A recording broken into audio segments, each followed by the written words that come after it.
Good evening, everyone. Welcome to another episode of Adoption Happy Hour brought to you by NAAP. We are the National Association of Adoptees and Parents, where it is our mission to unify the adoption community and elevate our diverse voices by promoting dialogue, understanding, and healing through education, awareness, and connection.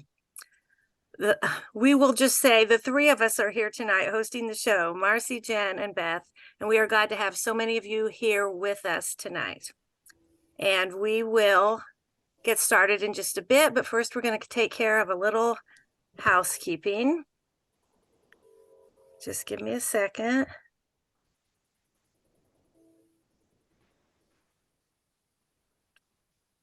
Jen? I am up. Yes. Welcome. Just want to let you know that this is a public meeting with no guarantee that information or identity is confidential. We record until about the 8 o'clock hour, and then that recording is shared on our Happy Hour Facebook group and on our National Association of Adoptees and Parents YouTube channel. You can find several years worth of replays on there. So please do check that site out and subscribe to us. We do ask that you remain on mute during the presentation portion. Please raise your hand virtually or on the screen to be recognized for the Q&A portion. You may also post your questions or comments in the chat. And just as a reminder, if you're experiencing a serious mental health event or a suicidal thought, please contact a licensed professional or the National Suicide Prevention Lifeline at 988.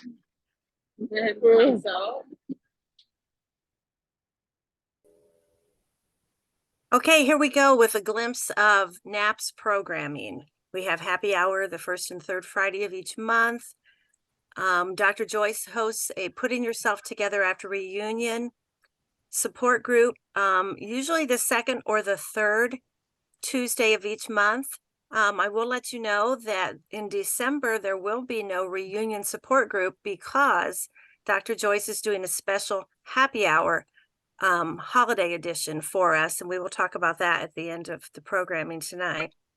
We also have First Families with Amy Seek and Amber Jimerson, and they are up, I believe, December 14th this month.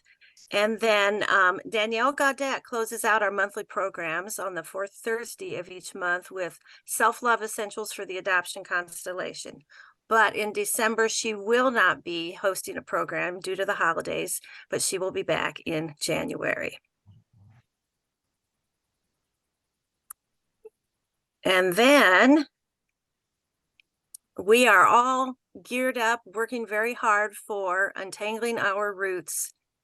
Take two, if you will be held in Denver, April 25th through the 28th, 2024, hosted by NAAP and Right to Know for the NPE, adoption, and assisted reproduction communities. And we had a fabulous event this past March and end of March into April in Louisville, and we are gearing up for another fabulous event, and tickets are available. Tickets are on sale for $319 for the first 100 persons to purchase a ticket at that price. So this is our early bird pricing, and you can find the tickets, and there is an abbreviated agenda already on the untanglingourroots.org website, and more details will be added all of the time as we solidify each speaker and each panelist. So you will want to be keeping tabs on that. Untangling Our Roots does have its own Facebook page, and that's a good thing to follow to stay up to date. And then one more, and Jen, you want to talk about our year end? Yeah, so it's the end of the year, and I don't know if how many of you got we're on Celia Center's conference, virtual conference. Beth and I did a 15-minute promotional commercial thing out there, talked about what we have been doing this year, and I did just send out our year-end letter to kind of let you know what NAAP has been up to this year and where all we've been. We have been all over the country. We've gone out and done things as NAAP. We've gone out and done things with Right to Know under Untangling Our Roots. We've been to Richmond, Virginia, for National Genealogical Society. We went to Indianapolis for the National Conference of State Legislators. Beth and I had a follow-up meeting with two Indiana legislators based on that. We did the mini meetup at Pokagon. Beth, myself, and Chris Thompson, who's on our board, all went to the Cub Retreat in Redondo Beach. We've just been all over the country doing all kinds of things. I joined Cara up in Chicago for the National Conference of Genetic Counselors, networked with tons of people there. We are trying to get out of our echo chamber. We all know why adoptees need their rights restored. So we're trying to get other allies and go out and change the hearts and minds of other people and let them know there's another perspective. And the reason for the year-end letter is this all takes money. And if anybody is able to, I mean, even $5 would make a huge difference, just on top of our operational costs. Any traveling that we've done this year, NAAP does not generate the funds to be able to support that. That is our board members spending their own personal money to travel across the country. So if anybody could help with any donation at all, we would greatly appreciate it. You can go onto our website at napunited.org, and there is a donate now button. Or if you gave through our Giving Tuesday, which may still be active, I'm not sure, but we would appreciate any financial help that you might be able to give to us.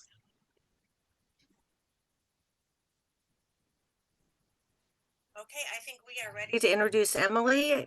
Am I right, Jen? Yes.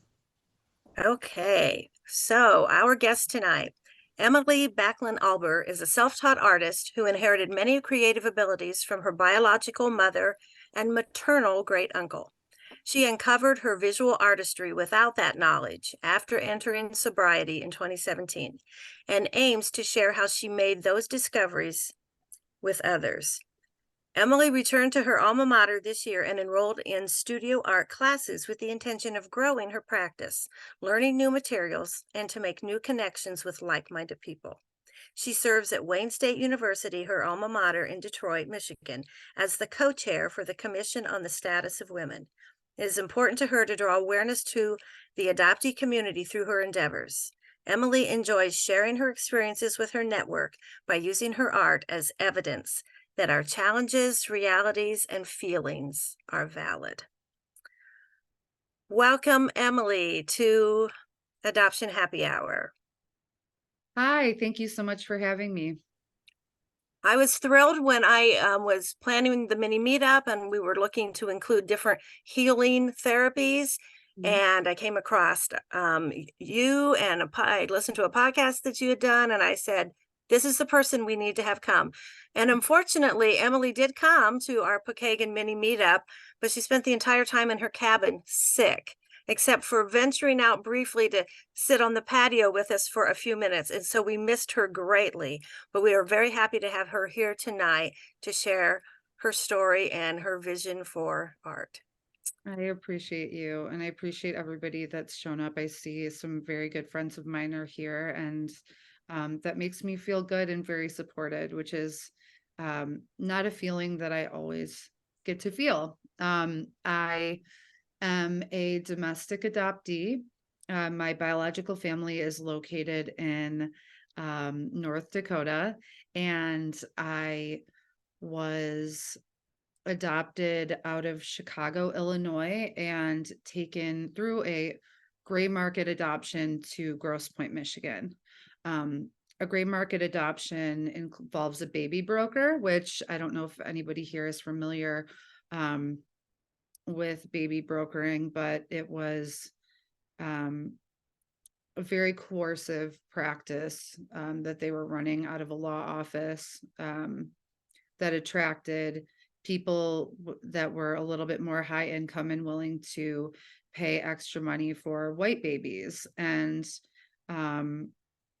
I have learned a lot since I have started communicating with the adoptee community about why I may have been in foster care, to be kind of screened to make sure that I was suitable for my parents. That's something that was very triggering and upsetting for me. And my therapist and I've discussed at length how the multiple abandonments that we can experience really, really do obviously do a lot of damage and prevent us from being able to move forward later in life in certain ways. Um, I am a firm believer that art is kind of like the living subconscious, but that's how it works for me, at least.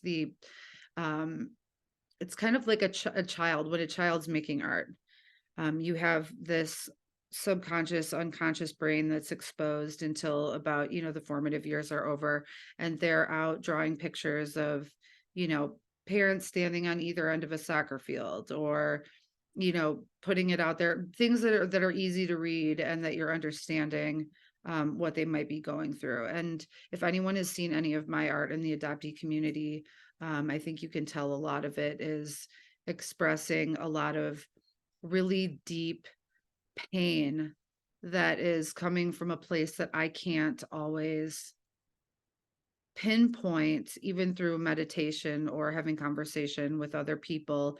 There's just something in me that I'm unable to describe with words. So art tends to be a language for me.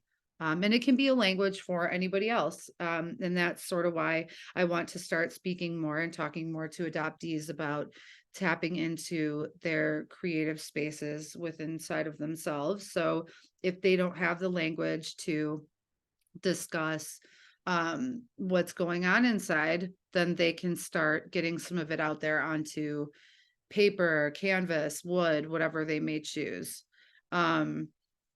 With that being said, if anybody is interested, there's an adoptee art supply list. That is the name of it. It's on Amazon.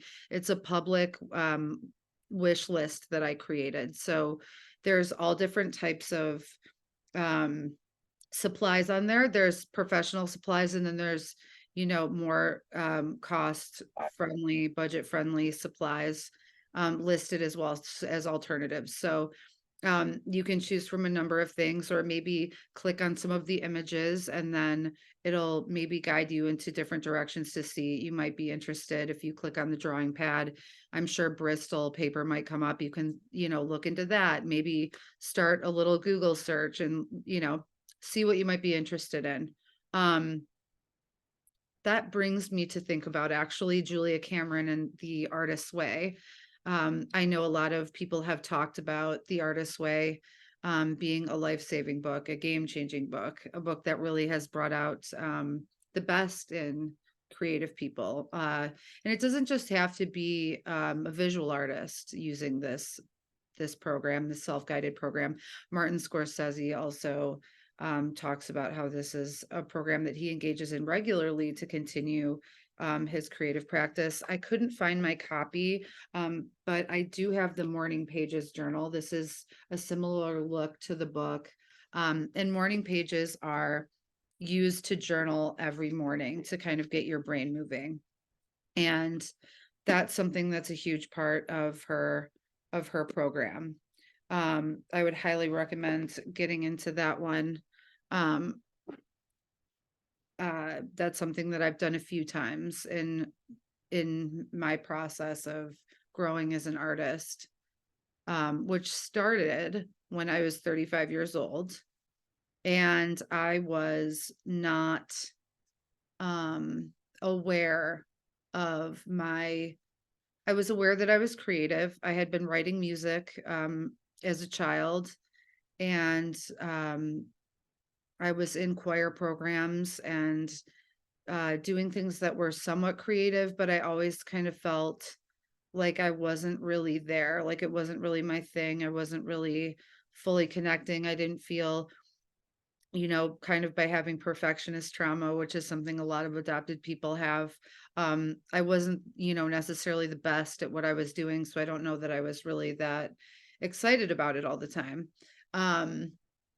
So I dropped out of my choral programs in senior year of high school, and I started drinking and partying.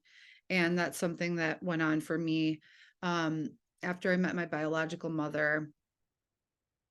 I don't think I knew how to cope with any of that, but there weren't resources, adoption, uh, informed resources for me to engage with. So I started smoking cigarettes excessively. I started drinking excessively. I was even using cocaine my senior year of high school and went on to party pretty hard in college and just train wreck my way out of the first university I went to.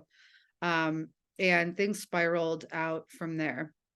So really the point that I can go back to is after meeting my biological mother, and I don't think I remember hearing, "You hurt mom."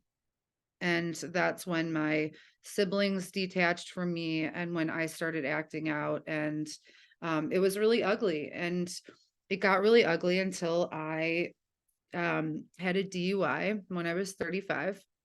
And I also had mental health issues that were undiagnosed because of substance abuse. And um, I was put on probation.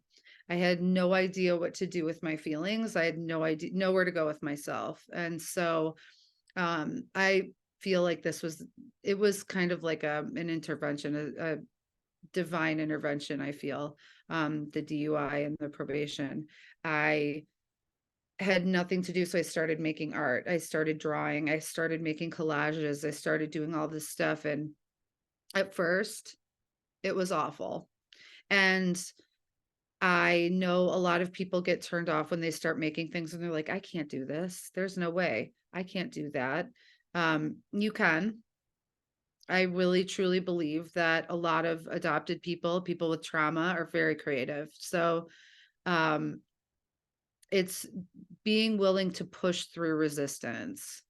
And there is a book that will go into overcoming resistance and resistance that you experience for a number of reasons. And it's called The War of Art. I'm reading this right now.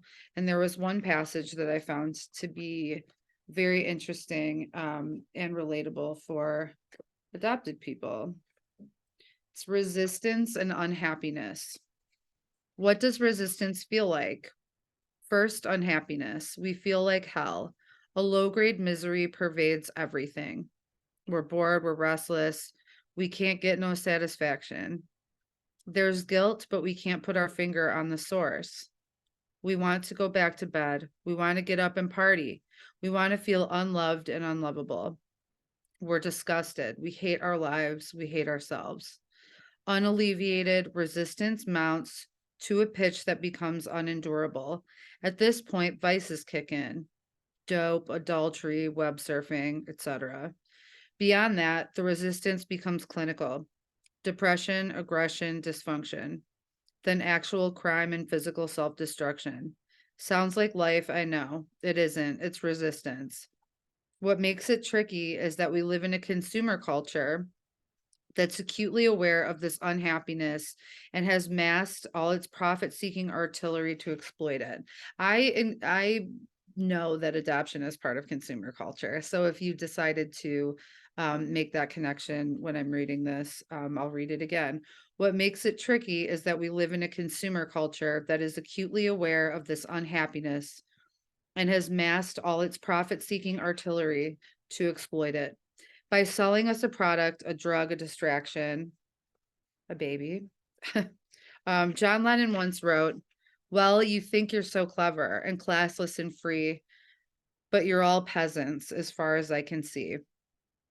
As artists and professionals, it is our obligation to enact our own internal revolution, a private insurrection inside our own skulls. In this uprising, we free ourselves from the tyranny of consumer culture. We overthrow the programming of advertising, movies, video games, magazines, TV, I'll insert adoption agencies, by which we have been hypnotized from the cradle. We unplug ourselves from the grief, from the grid, by recognizing that we will never cure our restlessness by contributing our disposable income to the bottom line of Bullshit Incorporated, but only by doing our work. So if you want to be resistant to the adoption agencies and to consumer culture, being an artist is one of the best ways that you can resist. It is healing, it is freeing. It is something that I didn't engage with for a long time, and I felt a extreme sense of dis-ease within my body, insomnia, anxiety, depression. Um, we all live here, I believe, with the primal wound. And it's really important for us to bring that to the forefront of our consciousness. Not everybody can do that with language, like I said before. So, learning to become creative by maybe going again to that Amazon wish list, the adoptee art supply list, if you wanted to pick some things out. It might help you get there. It might help you if as you're exploring and discovering and continuing on, even if you don't feel like you're doing a great job right away, things will start popping out. Obvious things will start popping out. That prompted me to think of a incident of mine. I don't know if people here have seen my spitting videos. The last one, I wouldn't suggest doing this, but I put open acrylic in my mouth it was the night before Mother's Day. And I felt just in my body, I was like, oh, something's going on. I know it's a trauma date, but I also, because I know it's a trauma date, I think I can intellectualize my way out of it, but I cannot. I never can. It will always come to get me. So I'm like, I got to get something out. And I had done a piece called Blank Slate, and it was a wood piece with textured ceramic stucco on it, and it was raw material. And I came home and I put open acrylic into a container with water, and then I dumped it in my mouth, and I continued to spit it out all over the place onto the blank slate, and then put the acrylic densely in my mouth and spit it into the same spot. My birth mother couldn't talk to me for a couple of weeks after that.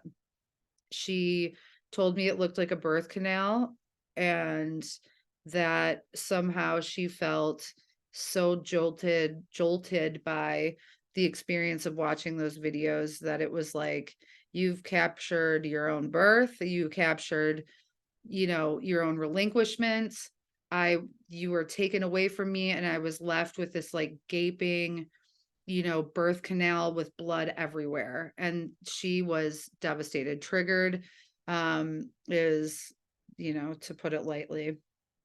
That was one of the more powerful experiences that I've had with art in a while. And those things are very private and they are very sacred. And I love when I hear other people say that they've tried, to do their own work themselves and discovered things that maybe the pieces don't come out to be the most beautiful thing in the world, but it's the process. Truly, it's the process. You can watch yourself grow. There's just, you can't really put a price on that. Something I was talking about recently also is that we have the trauma that keeps on giving. It just isn't a trauma that we can overcome, or it doesn't seem that we can. I'm just, I guess in a situation like that, I should say I'm speaking for myself, but it would seem that, there are other traumas that happen and you're able to talk about them and be able to move forward and make peace with them. And our trauma is something that it changes sometimes, and it's different as we go through life and experiencing adverse life events. Somehow our adoptions can weave into that.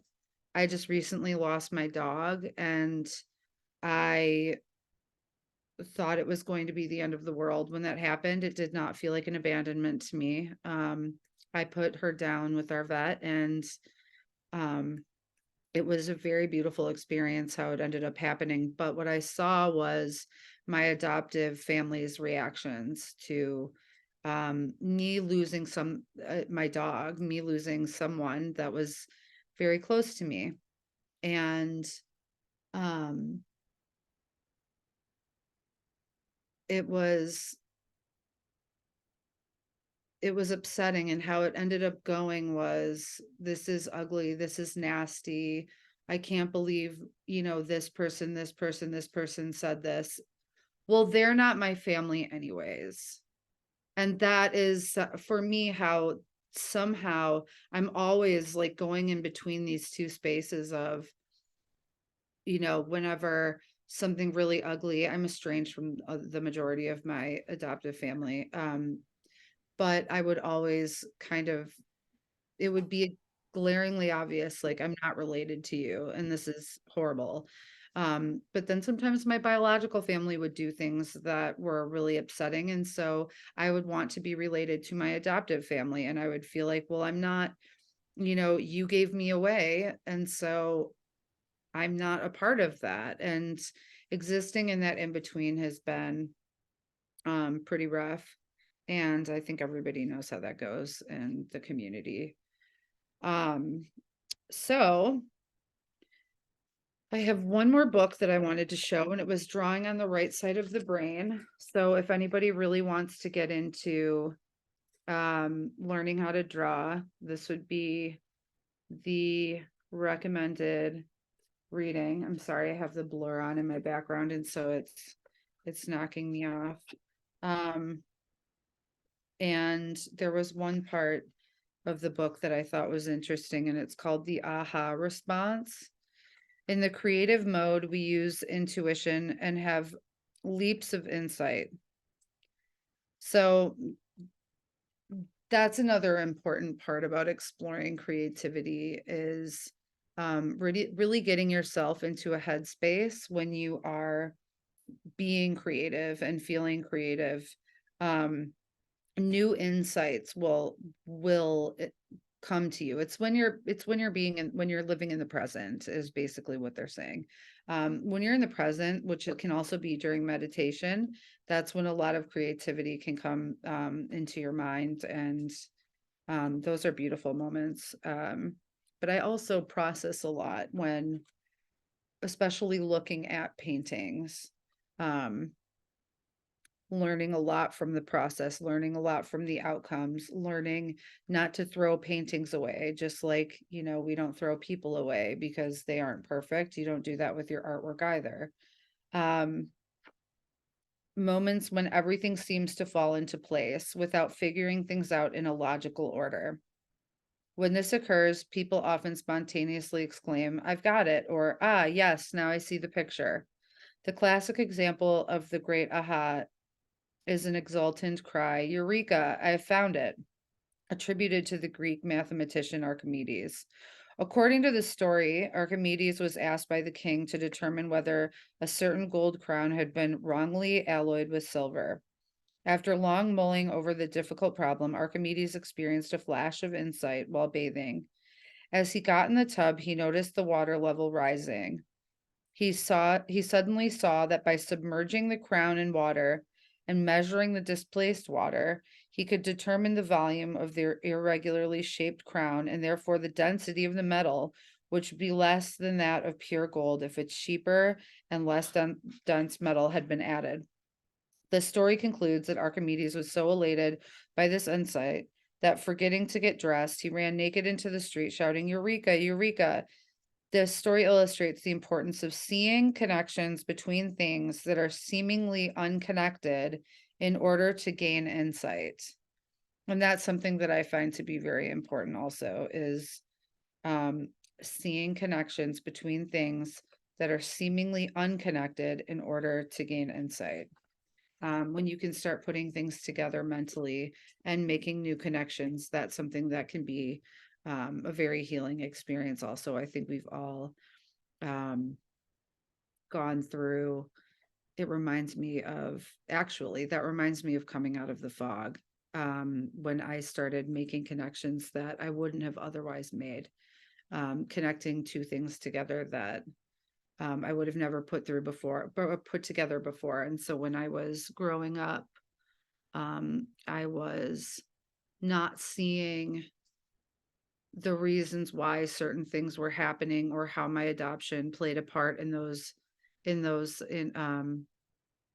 events. And that's something that I do believe continues to happen also. Even in my dog's death, I'm still learning more about life from her than I have from anyone in a really long time.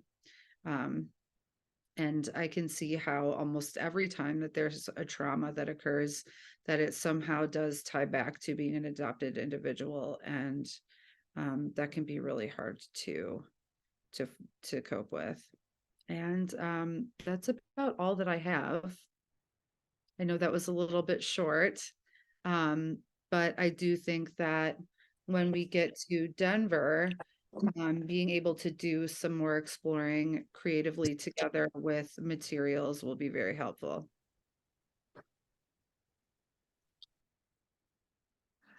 All right. I'm glad we had 3 board members on tonight. Now Beth's computer shut off and won't let her back on. So let me go ahead and stop the recording and we will open it up to questions.